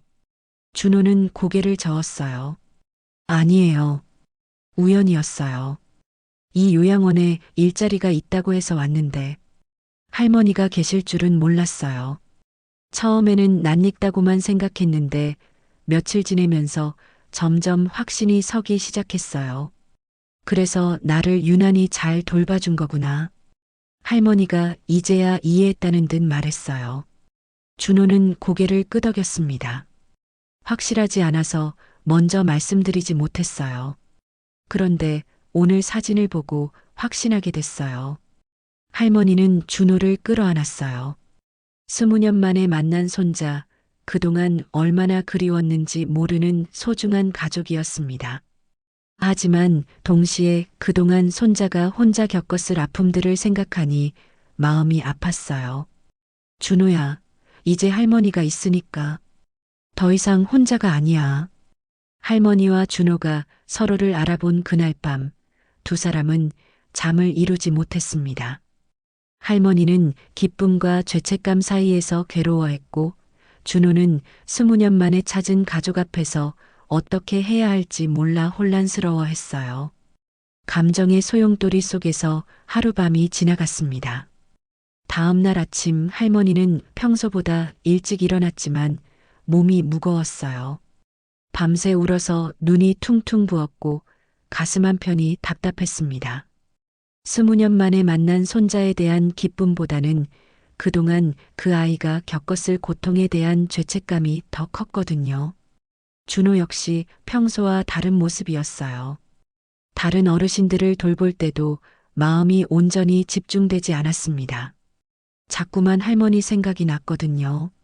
어떻게 할머니를 대해야 할지, 지금까지처럼 요양보호사로서 돌봐드려야 하는지, 아니면 손자로서 다가가야 하는지 갈피를 잡을 수 없었어요. 점심시간이 되자 준호는 조심스럽게 할머니를 찾아갔습니다. 할머니, 식사하러 가실까요?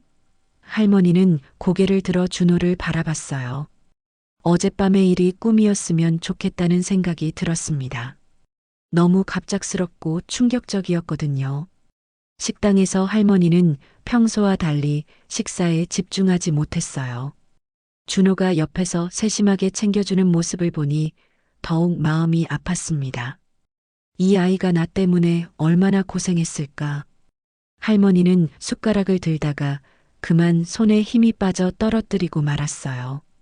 할머니, 괜찮으세요? 준호가 재빨리 다가와서 할머니를 부축했어요. 할머니는 갑자기 가슴이 답답해지면서 숨이 가빠왔습니다. 준호야, 할머니가 말을 제대로 잇지 못하고 쓰러질 듯 휘청거렸어요. 주변 사람들이 놀라서 몰려들었고 곧 의사가 달려왔습니다. 혈압이 많이 올라갔네요. 일단 침대에서 안정을 취하시고 정밀 검사를 해봐야겠어요.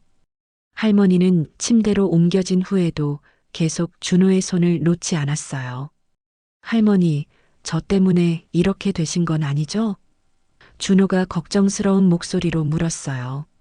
할머니는 고개를 저었지만 사실은 어젯밤부터 쌓인 스트레스와 충격 때문이라는 걸 알고 있었습니다. 괜찮아. 괜찮을 거야. 그날 오후 할머니의 상태가 조금 안정되자 준호는 조용히 할머니 곁에 앉았어요. 할머니, 제가 나타나서 오히려 할머니를 힘들게 해드린 것 같아요. 죄송해요. 할머니는 준호의 손을 꼭 잡았습니다. 아니야, 준호야. 내가 와줘서 고마워. 다만 할머니가 너무 놀라서. 할머니. 준호의 목소리가 떨렸어요. 사실 저는 평생 할머니를 원망했어요. 왜 저를 지켜주지 못했는지, 왜 보육원에 보냈는지. 어릴 때는 이해할 수 없었거든요. 할머니의 눈에서 눈물이 흘러내렸습니다. 그런데 이곳에 와서 할머니를 보니까 준호가 말을 이었어요. 할머니도 많이 힘드셨구나. 혼자서 감당하기 어려우셨구나 하는 생각이 들었어요. 저를 버린 게 아니라 어쩔 수 없는 상황이었다는 걸 이제는 알 것 같아요. 할머니는 더욱 울음을 터뜨렸어요. 준호야, 할머니가 정말 미안해. 그때 젊었으면 널 끝까지 지켜줄 수 있었을 텐데. 너무 늙어서 힘이 없어서, 경제적으로도 어려워서. 할머니의 목소리는 죄책감으로 가득했습니다. 할머니, 그만하세요. 이제 그런 이야기는 하지 말아요. 준호가 할머니의 눈물을 닦아주었어요. 중요한 건 우리가 다시 만났다는 거잖아요. 그것만으로도 기적이에요. 그때 준호가 조심스럽게 물었어요. 할머니, 그런데 제가 물어봐도 될까요? 저를 보육원에 보내고 나서 어떤 마음이셨어요? 할머니는 잠시 망설이다가 대답했습니다. 매일 밤 울었어. 내가 잘 지내고 있는지, 밥은 제대로 먹는지, 아프지는 않는지, 하루도 편하게 잔 날이 없었단다. 그리고 미선이, 내 어머니 생각도 많이 했어. 내가 있었다면 미선이가 돌아왔을지도 모른다는 생각을 자주 했거든. 결국 내 잘못으로 너도 잃고 딸도 잃은 거야. 할머니의 고백에 준호도 눈물을 흘렸어요. 사실 저도 어머니를 많이 찾았어요. 준호가 솔직하게 말했어요. 성인이 된 후에도 계속 찾아다녔죠. 어디서 뭘 하며 사는지, 왜 저를 버렸는지 궁금했거든요. 하지만 찾을 수가 없었어요. 혹시 원망하니? 내 어머니를. 할머니가 조심스럽게 물었어요. 준호는 잠시 생각해 보더니 대답했습니다. 원망하기도 했고 그리워하기도 했어요. 복잡한 감정이었죠. 하지만 이제는 그냥 건강하게 살고 있기를 바라요. 할머니는 준호의 성숙한 모습에 놀랐어요. 분명히 어릴 때 떠난 아이였는데 이렇게 어른스럽게 자라있다니. 준호야, 너는 정말 잘 자랐구나. 할머니가 자랑스러워. 할머니의 말에 준호가 미소 지었어요. 할머니, 저에게는 한 가지 소원이 있어요. 준호가 진지하게 말했어요. 뭐든지 말해봐라. 할머니가 대답했습니다. 앞으로 남은 시간 동안은 할머니의 진짜 손자로 살고 싶어요. 요양보호사가 아니라 할머니를 진심으로 사랑하는 손자로요. 할머니는 준호를 끌어안았어요. 그래, 그렇게 하자. 우리 이제 진짜 가족이야. 두 사람은 오랫동안 서로를 껴안고 있었습니다. 20년의 세월이 만든 상처들이 조금씩 아물어가는 느낌이었어요. 그날 저녁 할머니는 오랜만에 편안한 잠에 빠져들었습니다. 준호도 마찬가지였어요. 비로소 자신이 어디에 속해 있는지, 누구인지 알게 된 것 같았거든요. 하지만 두 사람 모두 아직 모르고 있었어요. 이 평온한 시간이 곧 깨질 것이라는 사실을 말이에요. 할머니와 준호가 서로를 알아본 지 일주일이 지났습니다. 할머니의 몸 상태는 많이 좋아졌고 두 사람은 조심스럽게 새로운 관계를 만들어가고 있었어요. 준호는 여전히 요양보호사로 일하면서도 할머니에게는 특별한 관심을 기울였습니다. 어느 날 오후 할머니가 창가에 앉아 있을 때 준호가 다가왔어요. 할머니, 날씨가 좋은데 정원에 나가서 산책하실래요? 할머니는 고개를 끄덕였습니다. 그래, 좋겠구나. 요즘 방에만 있었더니 답답했어. 두 사람은 천천히 요양원 정원으로 나갔어요. 가을이 깊어가면서 나뭇잎들이 노랗게 물들어 있었습니다. 할머니는 준호의 팔을 살짝 잡고 천천히 걸었어요. 준호야, 이렇게 함께 걷는 게 언제만일까? 어릴 때 할머니 손잡고 공원에 갔던 기억이 나요. 준호가 따뜻하게 말했어요. 그때 할머니가 비둘기 모이도 사주시고 그네도 태워주셨죠. 할머니는 그 시절을 떠올리며 미소 지었습니다. 그래, 그때 넌 그네를 너무 좋아했지. 더 높이 하면서. 벤치에 앉아서 두 사람은 오랜만에 편안한 대화를 나눴어요. 준호야, 그동안 어떻게 살았는지 자세히 이야기해 줄래? 할머니가 궁금해하며 물었어요. 준호는 잠시 망설이다가 입을 열었습니다. 사실 쉽지 않았어요, 할머니. 준호의 목소리에 쓸쓸함이 스며 있었어요. 보육원에서 자라면서 가족이 그리웠거든요. 다른 아이들은 부모님이 면회 오시는데 저는 혼자였으니까요. 할머니의 가슴이 아팠습니다. 그리고 성인이 되고 나서는 준호가 말을 잠시 멈췄어요. 술에 의존하며 살았어요. 외로움을 달래려고 상처를 잊으려고 그렇게 몇 년을 보냈죠. 할머니는 준호의 손을 꼭 잡았어요. 얼마나 힘들었겠니? 하지만 어느 날 깨달았어요. 준호가 계속 말했어요. 이렇게 살면 안 되겠다고. 그래서 술을 끊고 새로운 일을 찾기 시작했죠. 요양보호사 일을 하게 된 것도 그때예요. 할머니는 준호의 의지력에 감탄했습니다. 처음에는 단순히 일자리가 필요해서 시작했어요. 준호가 설명했어요. 그런데 어르신들을 돌보면서 느낀 게 있었어요. 이분들이 제 손을 붙잡으실 때마다 마치 잃어버린 가족의 온기를 느끼는 것 같았거든요. 할머니는 눈물이 글썽했어요. 그래서 이 일을 계속하게 된 거구나. 준호는 고개를 끄덕였습니다. 네, 그리고 이상하게도 이 일을 하면서 마음이 평안해졌어요.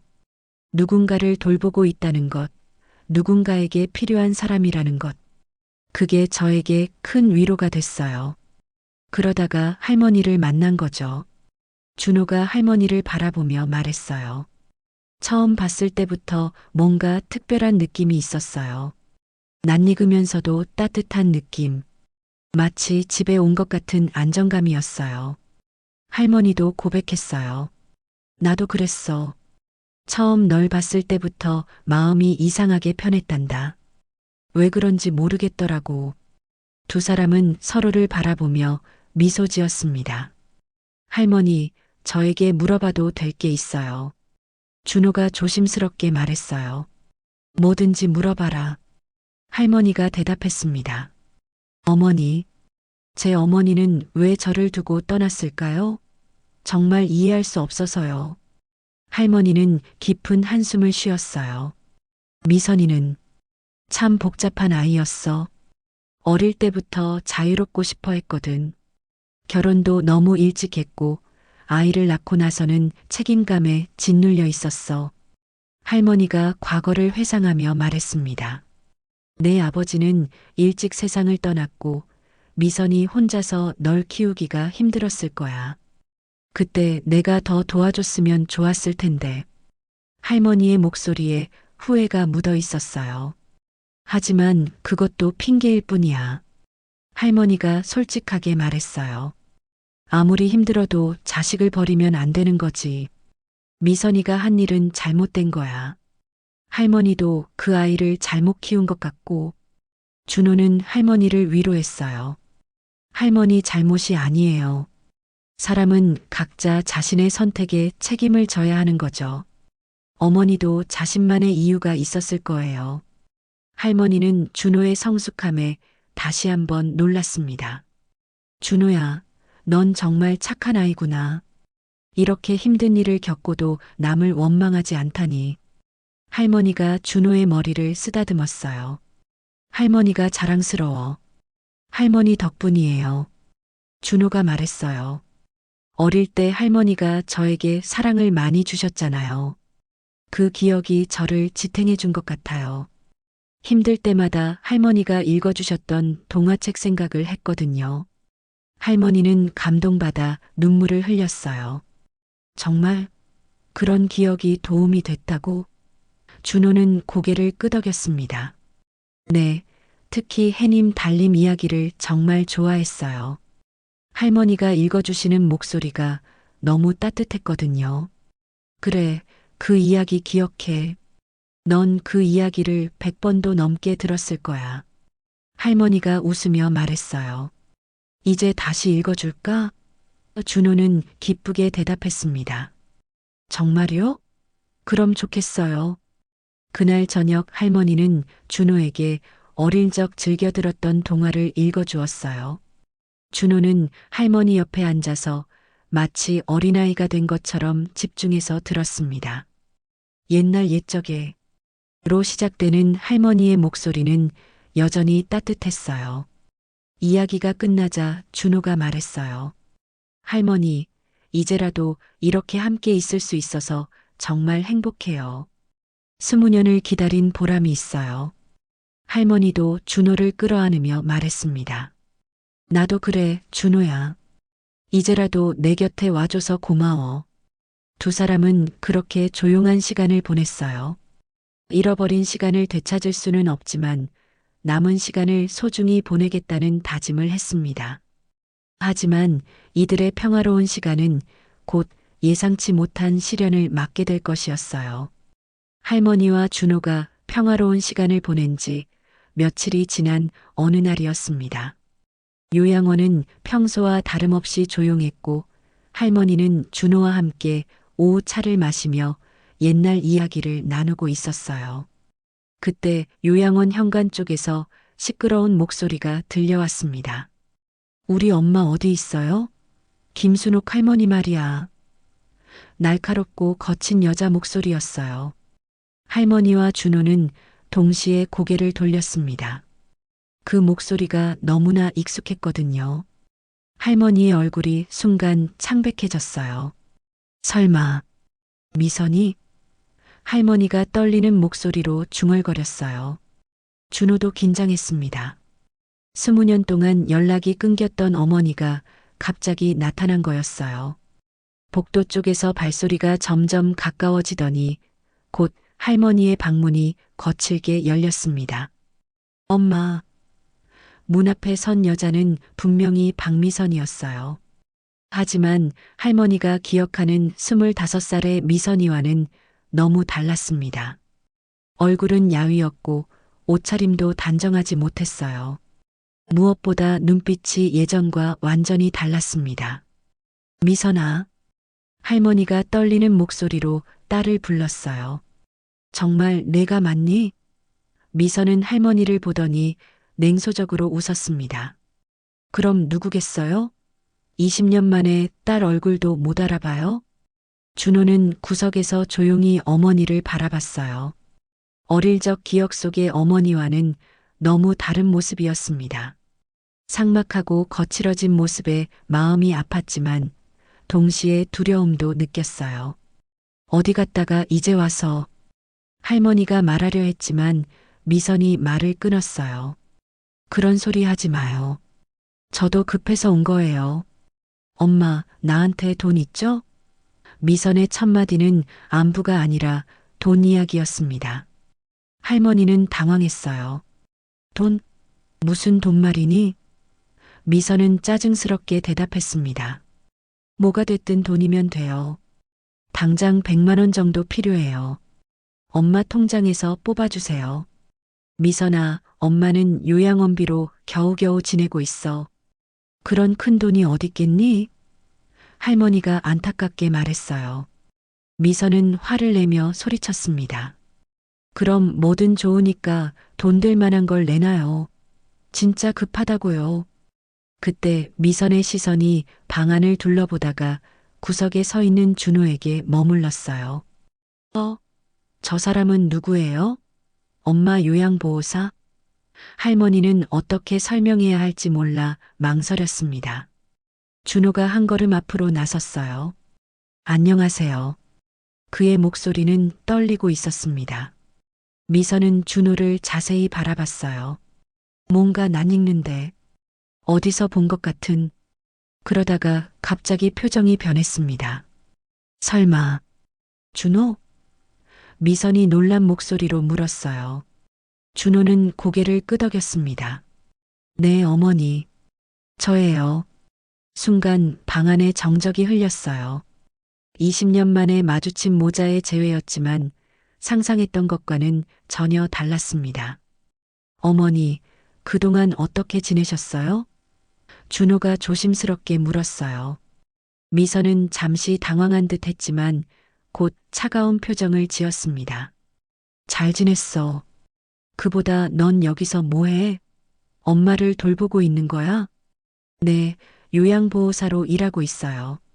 준호가 대답했어요. 미선은 코웃음을 쳤습니다. 그렇구나. 그런데 난 너와 할 얘기 없어. 이제 남이니까. 준호의 가슴이 찢어지는 것 같았습니다. 할머니가 참지 못하고 나섰어요. 미선아, 그게 무슨 소리니? 아무리 그래도 내 아들인데. 미선은 할머니에게 화를 냈습니다. 엄마는 가만히 있어요. 내일은 내가 알아서 해요. 어머니. 준호가 다시 말을 걸려 했지만 미선이 손을 휘저었어요. 그 소리 하지 마.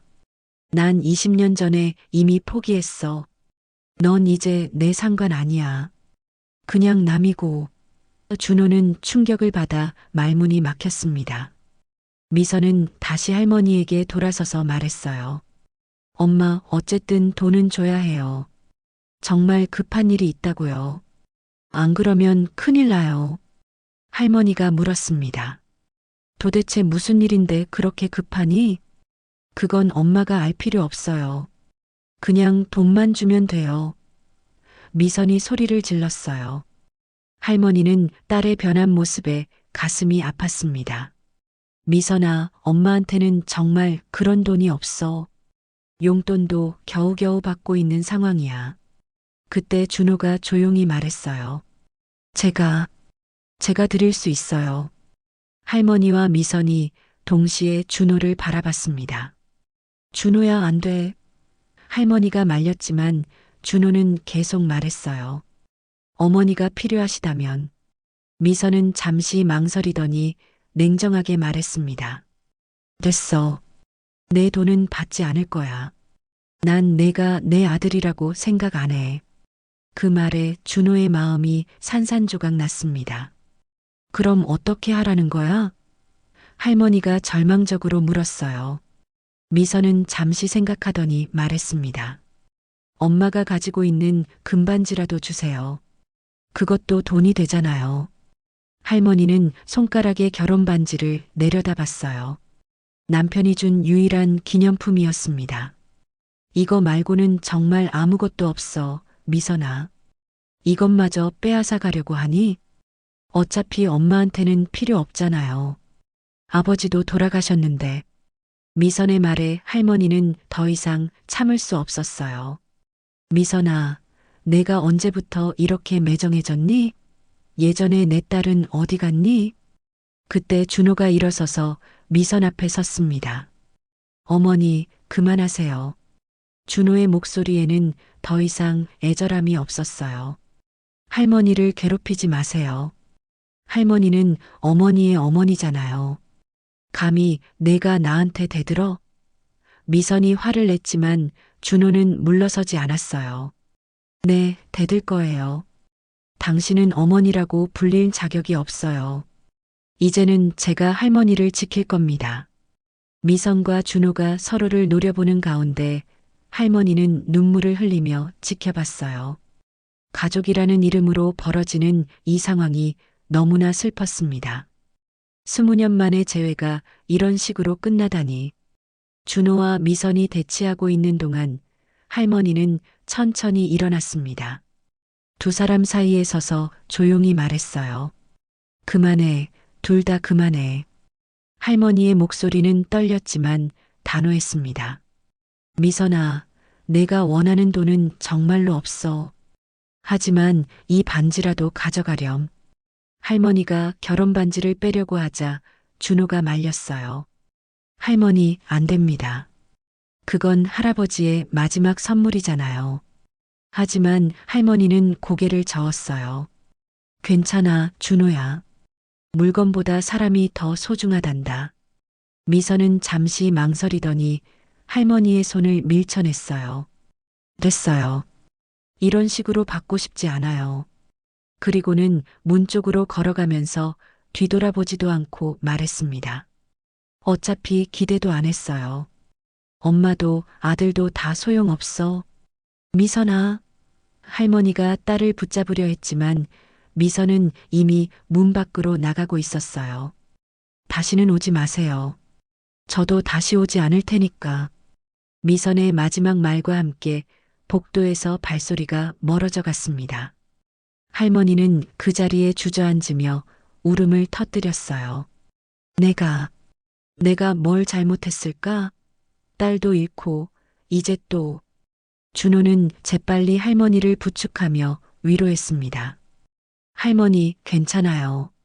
할머니 잘못이 아니에요. 하지만 미선이는 내 딸인데, 어떻게 저렇게 변할 수 있을까? 할머니의 목소리에는 깊은 절망이 담겨 있었어요. 준호는 할머니의 손을 꼭 잡으며 말했습니다.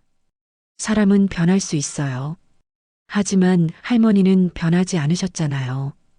여전히 따뜻하고 사랑이 많으신 분이에요. 그날 저녁 할머니는 식사도 거르고 창가에 앉아 있었어요. 준호가 따뜻한 죽을 가져왔지만 할머니는 입맛이 없다며 고개를 저었습니다. 할머니, 조금이라도 드세요. 몸이 약해지시면 안 돼요. 준호야. 할머니가 조용히 말했어요. 할머니 생각에는 미선이가 많이 힘든 상황에 있는 것 같아. 그래서 저렇게 변한 거겠지. 준호는 고개를 끄덕였습니다. 저도 그렇게 생각해요. 하지만 그렇다고 해서 할머니를 괴롭힐 이유는 없어요. 그래도 내 딸인데. 할머니가 한숨을 쉬었어요. 준호는 잠시 생각하더니 말했습니다. 할머니, 제가 말씀드려도 될까요? 할머니가 고개를 끄덕이자 준호가 계속 말했어요. 저도 어머니를 원망했던 시절이 있었어요. 왜 저를 버렸는지, 왜 연락조차 하지 않는지. 준호의 목소리가 조금 떨렸어요. 하지만 이제는 이해해요. 어머니도 자신만의 아픔이 있었을 거라는 걸요. 하지만 오늘 보니까 준호가 말을 이었어요. 어머니는 그 아픔을 극복하지 못하신 것 같아요. 그래서 다른 사람들까지 상처 주는 거죠. 저는 그런 어머니가 되고 싶지 않아요. 할머니는 준호의 말에 깊이 감동했어요. 준호야, 넌 정말 훌륭한 사람이 되었구나. 할머니가 자랑스러워. 준호는 할머니의 손을 잡으며 말했습니다. 할머니 덕분이에요. 할머니가 어릴 때 저에게 사랑을 주셨기 때문에 저도 다른 사람을 사랑할 줄 아는 거예요. 다음 날 아침 할머니는 평소보다 일찍 일어났어요. 준호가 방에 들어오자 할머니는 밝은 표정으로 말했습니다. 준호야, 오늘 날씨가 참 좋구나. 우리 산책하러 갈까? 정원을 거닐며 할머니는 준호에게 말했어요. 어젯밤 많은 생각을 했어. 미선이는 미선이대로 자신의 길을 가는 거겠지. 나는 너무 매달리려고 했던 것 같아. 준호는 할머니의 변화에 놀랐어요. 하지만 준호야, 넌 다르잖니? 할머니가 준호를 바라보며 말했어요. 내가 내 곁에 와줘서 할머니는 정말 행복해. 이제는 과거에 얽매이지 말고 우리 둘이서 새로운 시작을 하자꾸나. 준호는 감격해서 할머니를 껴안았어요. 할머니, 저도 그렇게 생각해요. 저에게는 할머니가 진짜 가족이에요. 앞으로 제가 할머니를 지켜드릴게요. 그래, 우리 서로 지켜주자. 할머니가 따뜻하게 말했어요. 할머니도 준호를 위해 건강하게 오래 살아야겠어. 두 사람은 벤치에 앉아서 함께 하늘을 바라봤어요. 구름 한 점 없는 맑은 하늘이 펼쳐져 있었습니다. 그날 오후 준호는 요양원 원장에게 특별한 부탁을 했어요. 할머니와 더 많은 시간을 보내고 싶어서요. 근무 스케줄을 조정해 주실 수 있을까요? 원장은 흔쾌히 허락해 주었습니다. 물론이죠. 어르신들이 가족과 함께 시간을 보내는 게 가장 중요하니까요. 저녁 시간이 되자 할머니와 준호는 함께 식사를 했어요. 할머니는 오랜만에 입맛이 돌아온 듯 맛있게 드셨습니다. 준호야, 이제 할머니가 내게 해줄 수 있는 게 별로 없구나. 무슨 말씀이세요, 할머니? 준호가 웃으며 대답했어요. 할머니가 저에게 주신 사랑만으로도 충분해요. 그리고 이제는 제가 할머니께 사랑을 돌려드릴 차례잖아요. 밤이 되자 준호는 평소처럼 할머니의 방을 찾았어요. 할머니, 오늘도 동화 읽어드릴까요? 할머니는 기쁘게 고개를 끄덕였습니다. 그래, 우리 준호가 읽어주는 이야기가 제일 좋아. 준호가 동화책을 읽어주는 동안 할머니는 행복한 미소를 지었어요. 옛날 옛적에 준호의 따뜻한 목소리가 방 안에 울려 퍼졌습니다. 창밖으로는 별들이 반짝이고 있었어요. 이야기가 끝나자 할머니가 말했어요. 준호야, 할머니는 정말 행복해. 이렇게 내가 곁에 있어주니까 더 이상 외롭지 않아. 준호도 할머니의 손을 잡으며 대답했습니다. 저도 마찬가지예요, 할머니. 이제 저희는 진짜 가족이에요. 창밖의 달빛이 두 사람을 비추고 있었어요. 과거의 상처는 완전히 사라진 것은 아니지만 이제 그들에게는 서로가 있었습니다. 잃어버린 시간을 되돌릴 수는 없지만 남은 시간을 더욱 소중히 보낼 수 있게 된 거죠. 할머니와 준호는 서로를 바라보며 미소 지었어요. 이들의 새로운 시작이었습니다. 진정한 가족의 의미를 찾은 두 사람은 이제 서로에게 가장 소중한 존재가 되었습니다. 사랑은 때로는 늦게 찾아오지만 찾아왔을 때는 그 어떤 것보다 따뜻하고 소중한 법이니까요.